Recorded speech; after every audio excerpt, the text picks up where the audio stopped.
তো হে ছোট বন্ধুরা, কেমন আছেন সবাই? আশা করি সবাই ভালোই আছেন। তো আজ ডিসকাস করব অন্নপূর্ণা ফর্ম ফিল আপটা। ঠিক আছে, পুরো দেখিয়ে দেবো। অনেকে বলছিল কিভাবে ফর্ম ফিল আপ করবো, বা অনেকে অসুবিধা হচ্ছে যে কিভাবে ফর্ম ফিল আপ করবে।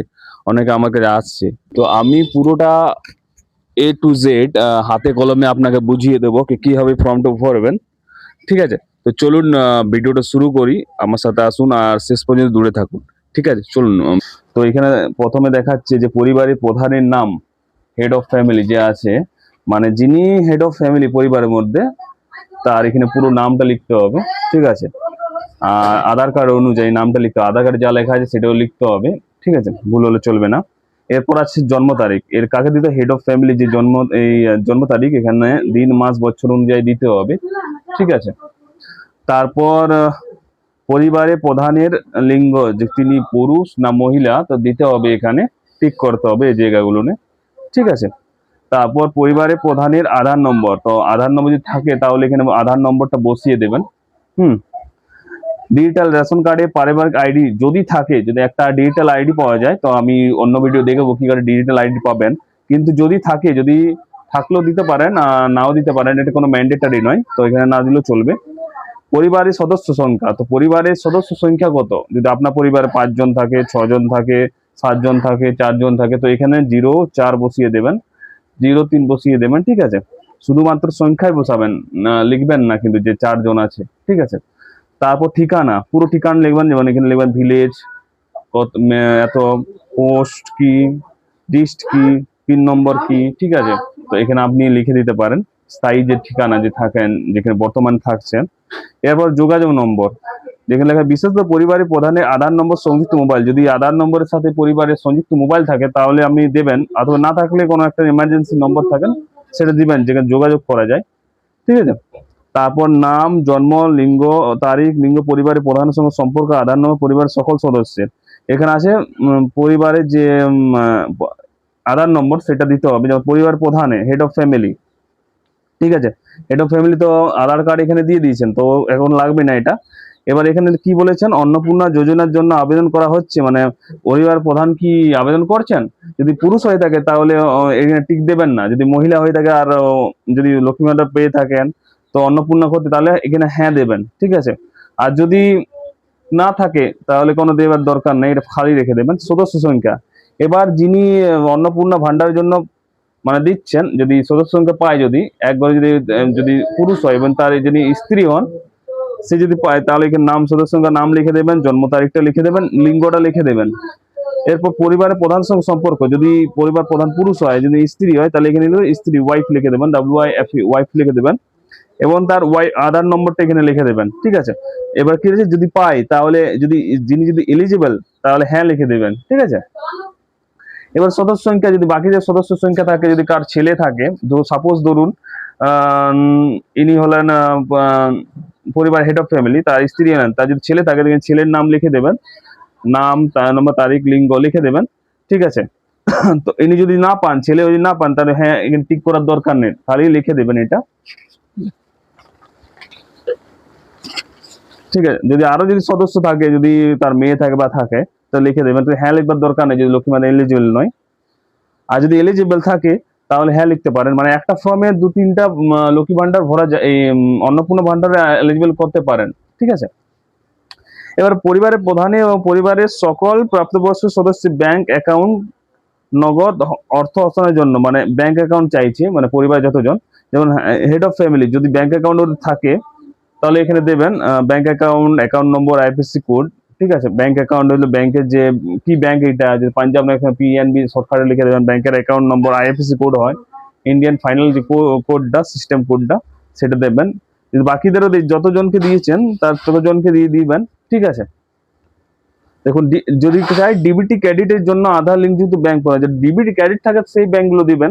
যদি যে অন্নপূর্ণার জন্য এলিজিবল, আর ডিবিটি নেই, তার টাকা ঢুকতে পারবে, তার জন্য কি করে ডিবিটি, যে ব্যাংকের ডিবিটি আছে সেটাই দিবেন। ঠিক আছে, অন্যথায় টাকা নাও পেতে পারেন। এবার নেক্সট দেখা যাক, এপিক এই হেড অফ ফ্যামিলি এবং সকল প্রাপ্তবয়স্ক সদস্য ভোটার তালিকার অংশ ও নম্বর সহ। যদি কারো যদি ভোটার কার্ড থাকে, মানে যে যে পরিবারে ভোটার কার্ড আছে সেগুলো দিয়ে দেবেন, এইচ অফ ভোটার নম্বর, যে হেড অফ ফ্যামিলি ভোটার নম্বর দিয়ে দেবেন। বিধানসভা ক্ষেত্র এবং অংশ নম্বর। বিধানসভা বলতে কোনটি বোঝায়, যেমন কারো পাড়া বিধানসভা আছে, কারো পুরুলিয়া বিধানসভা আছে, ক নম্বর বিধানসভা তো লিখতে দেবেন। যেমন সাপোজ ধরুন আমাদের পাড়া বিধানসভা, তো কি লিখবো এখানে পাড়া, PARA, পাড়া লিখে দেবো। এরপর কত নম্বর বিধানসভা, 245 পড়ছে, আমি লিখে দিলেন। এবং অংশ নম্বর কত, এখানে স্ল্যাশ দিয়ে 130 লিখে দেবেন। ঠিক আছে, এটা হলো বিধান, যতজন সদস্যের ভোটার কার্ড আছে লিখে দেবেন এগুলো করে। ঠিক আছে, তারপর বিভাগ কি বোর্ডে, যদি আপনি UR ক্যাটাগরি হন তাহলে এখানে দাগ দেবেন। আর যদি আপনি অসংগঠিত অর্থভাবে দুর্বল EWS হন তাহলে এখানে দেবেন। তপশিলি SC যদি হন তাহলে এখানে দেবেন। ST যদি দেবেন তার পরিবারের, ঠিক আছে, এর লেখা আছে প্রযোজ্য শংসাপত্রে, যেমন জাতিগত আর্থিকভাবে দুর্বল এবং শ্রেণী EWS যদি কারো ওবিসি থাকে, তা একজনের দিলে বাড়ির একজনের দিলেই হবে, যে এগুলোর মধ্যে যে নাম লিখেছে একজনের দিলে, যদি ওবিসি থাকে এখানে টিক করবেন এবং তার মধ্যে একটা বাড়ির যে কোনো একজনের দিয়ে দেবেন। এবার রেশন কার্ড, খাদ্য ভর্তুকি, আপনার কি কোনো ডিজিটাল রেশন কার্ড আছে, মানে যদি কোনো ডিজিটাল রেশন কার্ড থেকে থাকে অথবা থেকে, যদি হ্যাঁ যদি আছে তাহলে হ্যাঁ দিবেন। হ্যাঁ যদি হয় তাহলে কার্ডের ধরন, যদি আপনার কি কি কার্ড, AY, PHHH, SPHH, তো সেভাবে আপনি দিয়ে দেবেন, কারণ অনেকে দেখে নেবেন কার্ডটা লেখা আছে এগুলো। এবার পরিবারটি রেশন দোকানের থেকে মাসিক রেশন তুলছে, যদি পরিবার যদি রেশন দোকান মাসিক রেশন তুলছে তাহলে হ্যাঁ দেবেন, আর না তুলে না দেবেন। ঠিক আছে, এবার এখানে বাড়ির ধরন, আপনি বাড়িতে কি 3টা বা তার বেশি পাকা ঘর আছে, মানে আপনার বাড়িতে, মানে বাড়ি যে জমি আছে, বাড়ি আছে, তার মধ্যে কি 3টা বা তার বেশি, মানে 3টা রুম আছে, মানে ঘর তৈরি করা আছে বাড়ির মধ্যে, যদি হ্যাঁ তাহলে হ্যাঁ দেবেন, যদি না দেখ 3 কম থাকে তাহলে না দেবেন। ঠিক আছে, পরিবারের জমি মালিকানা, পরিবারের জমি মালিকানা যদি আছে, যদি হ্যাঁ তাহলে হ্যাঁ দেবেন, যদি না না দেবেন। ঠিক আছে, এটা আপনার অপশন। এরপর নেক্সট পেজে দেখা যায় যে পরিবারের সকল সদস্যের মোট জমির পরিমাণ শতকে বলতে হবে, মানে ডিসিমিলে, রেজিস্টার নথি ও সর্বশেষ আওয়ার জমির নথি, মানে জমির দলিলটা জেরক্সটা দিয়ে দেবেন এর সাথে, এবং কত আছে সে পরিমাণ আপনি দিয়ে দেবেন। এটা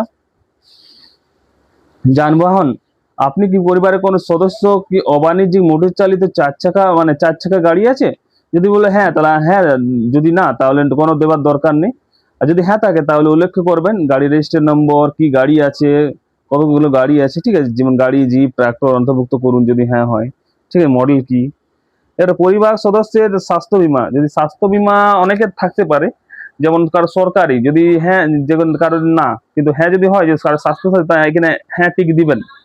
ঠিক আছে, এবার যদি বলি যদি হ্যাঁ হয় তবে সরকারি ও বেসরকারি বীমার অঙ্ক এবং প্রিমিয়ামের বিবরণ সহ উল্লেখ করুন। কারো যদি থাকে হেড অফ ফ্যামিলি, যেমন সরকারি যদি থাকে যেমন স্বাস্থ্য বীমা, তাহলে এখানে টিক দেবেন। আর এখানে প্রিমিয়াম বিবরণ আর বীমার অঙ্ক, কারো 5 লাখ থাকে তো 5 লাখ লিখে দেবেন, 5 lakhs। আর বীমা বিবরণ কি, তাহলে আপনি লিখে দেবেন এখানে স্বাস্থ্য সাথী বলে লিখে দেবেন, স্বাস্থ্য সাথী লিখে দেবেন। এবং সদস্য সংখ্যা আছে যতদিন জুড়ে আছে ততদিন সবাই লিখে দেবেন, সেই একই রকম, সরকারি, স্বাস্থ্যসাথী, 5 লাখ, এগুলো জুড়ে জুড়ে দেবেন যতজন আছে। এবার আছে কোন সদস্য কি আয়কর বা পেশাগত কর প্রদান করেন, যেমন আয়কর, যেমন প্যান ট্যাক্স, মানে ইনকাম ট্যাক্স বা প্রফেশনাল ট্যাক্স যদি দেন, যদি হ্যাঁ তাহলে হ্যাঁ দেবেন, যদি না তাহলে না দেবেন না। ঠিক আছে, ভুল করবেন না, কিন্তু যদি থাকে তাহলে হ্যাঁ দিবেন, আর যদি না তাহলে না দেবেন, না তো প্রবলেম হতে পারে। এবার পরিবারের সদস্যের প্যান কার্ড, যদি প্যান কার্ড যদি থাকে, কারো হয়তো প্যান কার্ড নাও থাকতে পারে, যদি হেড অফ ফ্যামিলি নাও থাকতে পারে, সদস্যের নাম নাও থাকতে পারে, তো ওটা ম্যান্ডেটারি নয়, কিন্তু যদি থাকেন তাহলে দেবেন, যদি না থাকে কোনো দেবেন না। ঠিক আছে, এই হচ্ছে নাম লিখবেন, এখানে প্যান কার্ড নম্বর, তারপর সদস্যের নাম, প্যান কার্ড নম্বর, তারপর সদস্যের নাম এবং প্যান কার্ড নম্বর, এগুলো দিয়ে যাবেন। ঠিক আছে, এবার নেক্সট, কর্মসংস্থানের ধরন, মানে পরিবারের প্রধান কি কাজ করে, যেমন যদি কোনো পরিবারের প্রধান যেমন সরকারি ক্ষেত্রে কাজ করে তো সরকারি ক্ষেত্রে, বেসরকারি ক্ষেত্রে বেতন বিকম বেসরকারি দেবেন। ঠিক আছে, কাজের পরিচয় শ্রমিক, পুরুষে কোনো কাজ করেন না তা বেকার লিখে দিবেন, বা অন্যান্য কিছু মনে করেন এখানে ধরনটা বলবেন। ঠিক আছে, আর যদি থাকে যে সরকারি বা বেসরকারি, তার সবচেয়ে উপযুক্ত ঘরে টিক দিন, যদি প্রয়োজনীয় নথি বা সব জমা দিন, যদি কোনো এভিডেন্স থাকে বা প্রমাণ থাকে তাহলে একটা অ্যাটাচ দিয়ে দিবেন। সদস্য সংখ্যা কি করে, ঠিক আছে, সেই হিসাবে বলবেন। যারা যে যদি লক্ষ্মী ভান্ডার পায়, যিনি বেকার তাহলে বেকার দিয়ে দেবেন, যদি কাজ করতে এলিজিবল হবে না, ঠিক আছে।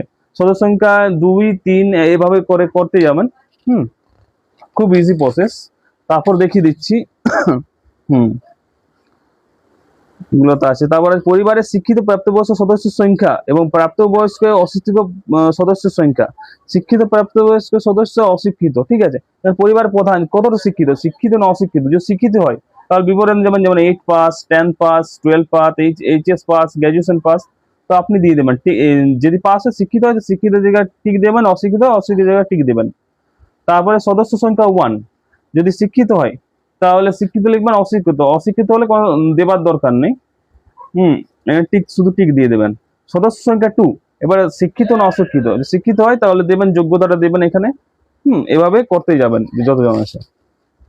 সো গাইস দেখুন, এখানে কোনো সদস্য কোনো সাংবিধানিক মন্ত্রী পদ, সাংসদ, বিধায়ক, পৌর, স্থানীয় সংস্থা বা পঞ্চায়েত সংস্থার বর্তমান ধারক, মানে কোনো যদি সদস্য বলেন, কোনো বিধায়ক বা এমএলএ এমপি যদি পরিবারে কেউ থাকে বা পরিবারের মধ্যে যদি থাকে তাহলে হ্যাঁ দেবেন, যদি না তাহলে দেবেন না। যদি হ্যাঁ হয় তাহলে এখানে কোন পদে রয়েছেন তার সাংসদ নম্বর, সদস্য নম্বর, ঠিক আছে, সদস্য নম্বর কি 1 2 3 নম্বর, ঠিক আছে। তারপর কোন সদস্য কি সরকারি পেনশনভোগী, মানে সরকারি অত চাকরি করেছেন, রিটায়ারমেন্ট নিয়েছেন, ও সরকারি পেনশনভোগী, যদি হ্যাঁ তাহলে হ্যাঁ দেবেন, যদি না তাহলে না দেবেন, ঠিক আছে। যিনি সরকারি পেনশন তার সদস্য নম্বর, মানে 1 নম্বর সদস্য দিচ্ছি না, 2 নম্বর না 3 নম্বর হয় তাহলে দিয়ে দেবেন। যদি হ্যাঁ হয় তাহলে পেনশন স্লিপ সংযুক্ত করুন, আর যদি না থাকে দেওয়ার কোনো দরকার নেই, না করে দেবেন। কোন সদস্য কি জিএসটি অধীনে নিবন্ধিত আছেন, যে গুড সার্ভিস ট্যাক্স, মানে কোনো ব্যবসা করে ধরেন জিএসটি ভরে, যদি হয় তাহলে হ্যাঁ দেবেন, যদি না তাহলে না দেবেন, ঠিক আছে। এবার আছে পরিবারের মোট বার্ষিক আয় কত। আয় কত মানে বছরে পরিবারের যতগুলো ইনকাম সে দিবেন, এখানে যতগুলো আপনার ইনকাম সে দিবেন, ঠিক আছে। এবার অন্যান্য পরিচয় নথি যেমন আছে সিএএ আবেদন, বর্তমান যদি অবস্থা যদি হয়, কারো যদি হয়তো সিএ ভরেছে, তো অনেকে তো মানে বাইরে থেকে এসেছে এবং সিএস ভরেছে, ঠিক আছে। তাহলে পরিবারে যদি করে, যদি না প্রযোজ্য নয় তাহলে এখানে প্রযোজ্য নয় করে দেবেন, ঠিক আছে। এগুলো প্রযোজ্য নয় করে দেবেন।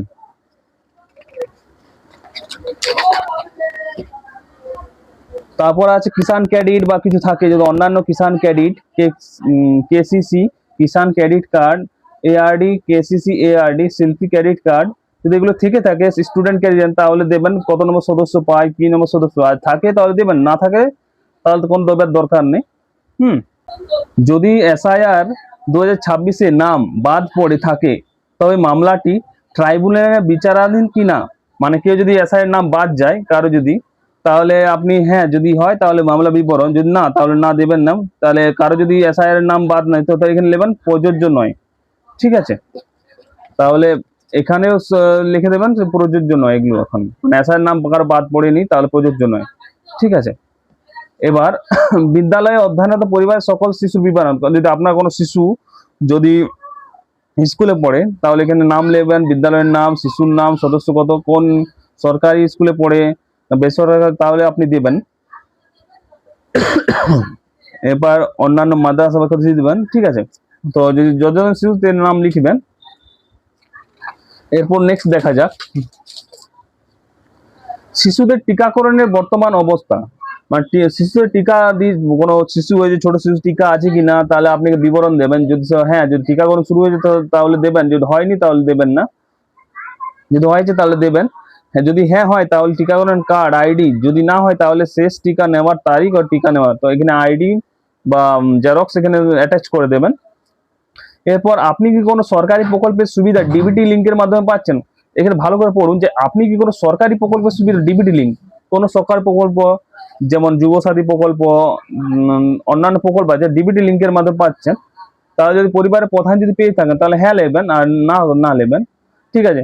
যদি প্রকল্পের নাম কি যুবসাথী বা কোনো কিছু বৃদ্ধ পেনশন যদি ডিবিটি মাধ্যমে পায় তাহলে তাহলে এখানে লিখবেন, ঠিক আছে। এবার প্রত্যাহার করতে চান, মানে ওটা প্রত্যাহার করতে চান, যদি বলে হ্যাঁ তাহলে করবেন, না করবেন না, এটা যদি ভুলেও এটা করবেন না, না যদি হ্যাঁ যদি করে দিয়েছেন তাহলে আপনার যে পেনশন বা যেগুলো যে মানে সরকারি প্রকল্পের সুবিধাগুলো সেগুলো ক্যান্সেল হয়ে যাবে, ঠিক আছে। তো এইভাবে ভরবেন, যতজন সদস্য পায় কি না পায় তো ছেড়ে দেবেন, ঠিক আছে, না লিখে দেবেন। আর যে পায় তো হ্যাঁ করবেন, বিবরণ দেবেন, ঠিক আছে। এরপর দেখাচ্ছে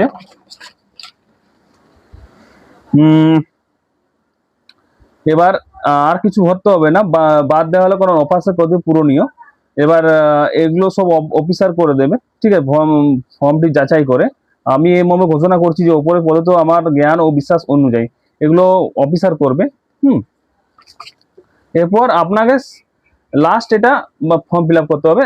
সত্য এবং প্রযোজ্য ক্ষেত্রে আমি সকল সহায়ক এবং নথি প্রদান করছি এবং ওপরের উল্লেখিত কোনো মানদণ্ড বাদ দিইনি। আমি অবগত যে আমার প্রদত্ত কোনো তথ্য মিথ্যা প্রমাণিত হলে আমার সামাজিক সুরক্ষা সংক্রান্ত সুবিধাসমূহ বন্ধ করা যেতে পারে। মানে যদি আপনার কোনো ভুল তথ্য দিয়ে থাকেন তাহলে কি হবে, আপনার যে অন্নপূর্ণা ভান্ডার সেটাও বাদ পড়ে যাবে, ঠিক আছে। এবার লাস্ট স্বাক্ষর কার্ড দেবেন, এইচও হেড অফ ফ্যামিলি অথবা কোনো সদস্য আছে তাদের দেবেন। এবার হেড অফ ফ্যামিলি কে হয় ব্র্যাকেটে লিখে দেবেন। তো যদি কারো যদি অন্নপূর্ণা পাইবেন তো যার ওয়াইফ আছে, যিনি ওয়াইফ আছে তার ওয়াইফ লিখে দেবেন। কারো ছেলে হয় যদি সাইন করে হেড অফ ফ্যামিলি তাহলে এখানে সন লিখে দেবেন, ঠিক আছে। তা হয়ে গেল। এবার এটা ওখানে এখানে নিয়ে নেবে সরকারি ব্যবহারের জন্য। এভাবে আপনি ফর্ম ফিল আপ করতে পারেন, ঠিক আছে। সো এভাবে গাইজ আমি ফর্মটা দেখিয়ে দিলাম কিভাবে ফিল আপ করে। যদি ভিডিওটি ইনফরমেটিভ লেগে ভালো লেগে থাকে তো অবশ্যই একটা শেয়ার করবেন আর লাইক অবশ্যই দেবেন। যদি ইউটিউবে দেখছেন তো অবশ্যই চ্যানেলটা আমার সাবস্ক্রাইব করে দেবেন, আর ফেসবুক দেখছেন তো অবশ্যই ফলো করে দেবেন। তো এত দূর পর্যন্ত চললাম বধু, দেখা হচ্ছে পরের ভিডিওতে। Bye bye.